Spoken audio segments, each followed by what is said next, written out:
First, I want to thank Congressman Gomez for his leadership in shining a spotlight on the human toll of the affordability crisis, which to me is not an abstraction. It's something that I've lived in my own life as a product of public housing.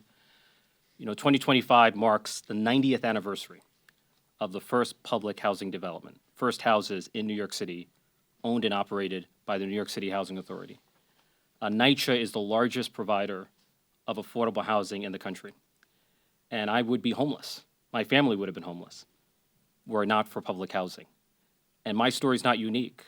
There are millions of people who would be on the streets were it not for programs like Section 8 and public housing and the whole range of affordable housing programs that we fund at the federal level. Public housing has been so systematically starved of federal funding that it has a capital need of $80 billion and counting. There are children who have been poisoned by lead in their own homes because of federal disinvestment. There are asthmatics who are struggling to breathe in their own homes in the face of molded and leaking conditions because of federal disinvestment. There are senior citizens who are freezing in their homes during the cold of winter with their boilers breaking down because of federal disinvestment. There are disabled people who are stranded, who are prisoners in their top floor apartments with their elevators broken down because of federal disinvestment.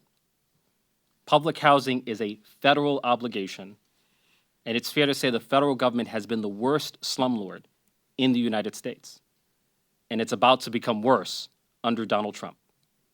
Now, HUD's budget is a mere 1% of the overall federal budget. Even though housing is central to all of our lives, only 1% of the federal budget goes to housing. And Donald Trump is proposing not only to cut that 1% in half, but to impose time limits on programs like public housing and Section 8, which will lead to the dislocation and the displacement of millions of people who depend on housing for their housing stability. In America, we have an arsonist pretending to be a firefighter in the White House. Now, I have the honor of representing the Bronx, which I think of as the essential county of America. It is home to essential workers, and during COVID, we saw essential workers who are often paid poverty wages put their lives at risk on the front lines while the rest of America and while America's largest city was largely sheltering in place. And the cruelest irony of our time is that America has become unaffordable to its own essential workforce.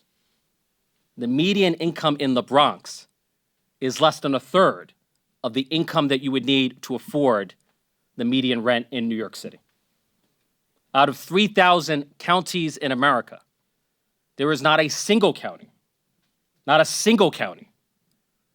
where an essential worker earning minimum wage could afford a 2-bedroom apartment, not one. Right? The American promise is supposed to be that if you work hard and play by the rules, then you will have not a handout, but a fighting chance at a decent life. There are people who are working hard, who are playing by the rules, and who have been deprived of a decent life, who are working poor or even working homeless. And so the broken promise can only be repaired by delivering opportunity and affordability to all Americans. Housing is not simply one good among many. It's the foundation on which all of us build a better life for ourselves and for our families. And I would ask all of my colleagues in Congress to practice the golden rule. Do unto others as you would have them do unto you. We should want for every American family the same housing opportunity and housing stability that we would insist upon for the people we love. Thank you.